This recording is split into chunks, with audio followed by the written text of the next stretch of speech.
Hello, I am Matt T because the other T is saved for our topic today. Tenacity. The quality or fact of being very determined. In other words, how committed you are to your goal. Your favorite anime character has it, your pets have it, even Sims have it, when they really shouldn't. But the question is, do you have it? If you don't, then stick around because we can help you find it. And if you do have it, well then stick around because we also have jokes that are not very good. But boy did I put in too many hours to not say it. First we have to break down what fuels your tenacity. The why. No, not the why. The why. The why. Break down why you do anything. Why do you wake up in the morning? Because you have to go to work or school. Why do you have to go to work or school? Because I have to do well in life. Why do you have to do well in life? Because it's important for me to do so. Your tenacity is only as strong as the why you give it. Your teachers in elementary school probably had you do a priority list and you were thinking, why do I gotta do that? And they never really explained it. But it was a class test, so you were like, okay, I guess I'll do that. And you compared it with your classmates and got shunned because you put money anywhere on that list, you dirty capitalist. Little 7-year-old greedy bastard. But you think about it now and you think, yeah, it was okay to put that. How do you take care of your lizard without money? Good luck, Billy, trying to catch bugs with your bare hands, trying to feed your lizard. I'm sure that'll work out for you.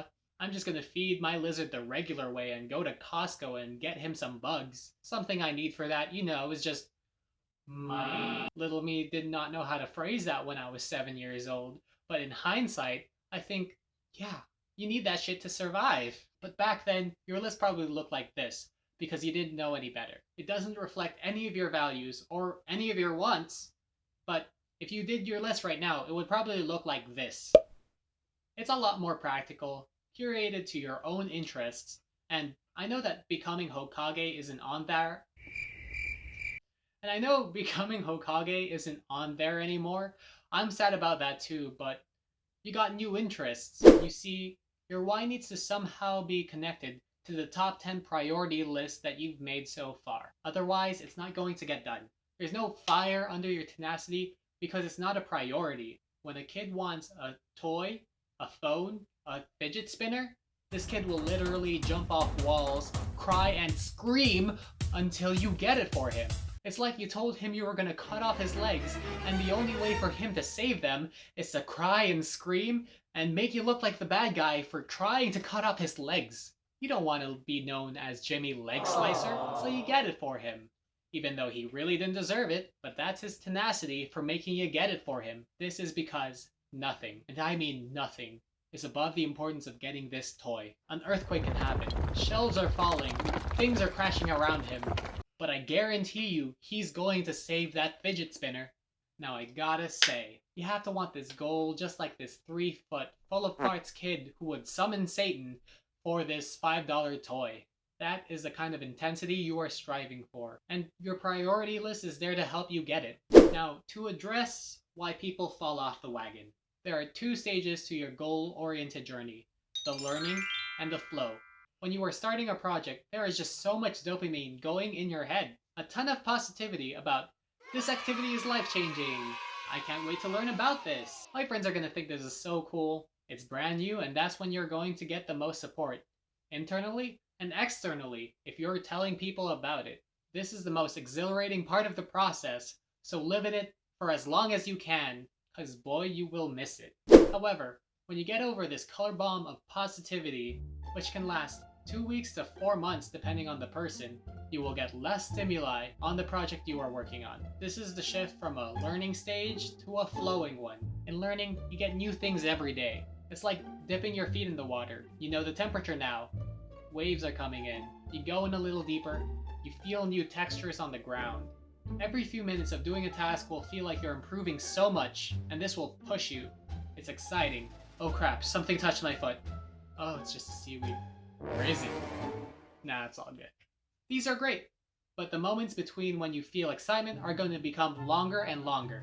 This is the entrance to the flow state. It's all of a sudden smooth sailing. This is progress. You want it to get easier, but now it's blending together. This day looks like yesterday, and yesterday feels like tomorrow. This just means you found your groove, But be careful, because this is a double-edged sword. On one hand, you have created good consistency that your body and mind know what to do. But on the other, you might belittle the tasks that you have built up so far. Oh, this is good enough, right? I can skip this step today. No one will notice. Wrong. You will notice. You skipping steps is your tenacity fading, and that is dangerous. In my last video, I talked a little bit about perseverance, and that is a key point in growing your tenacity. Your willingness to do something over and over again is actually natural when you think it is important. Think about brushing your teeth or taking a shower. You do those habitually because you don't want to stink, therefore you think it's important. This is why when we get a job, even if we hate a job, you will go into work every day. But when you show up late or slack off, I think that's just a nice little fuck you to the company because you are worth more than the work you are doing. However, when you slack off on a task that you told yourself you wanted to do, that's just a personal fuck you to yourself. Aww. You have to do the best work that you can do when you clock yourself into your tasks.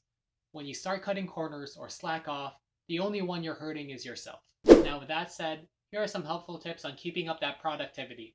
Have small frequent goals. This gives you that small dopamine hit that your mind craves. This will help keep things from being boring. Keep others in the loop. Talk about what you are doing because this will reconfirm that you are doing great work.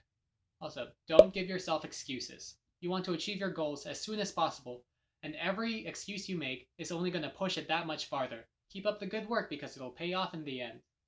And lastly, don't push yourself too hard. The most determined anime character have their lows as well. But the thing is, they also pick themselves back up. And on that note, good luck with your personal endeavors.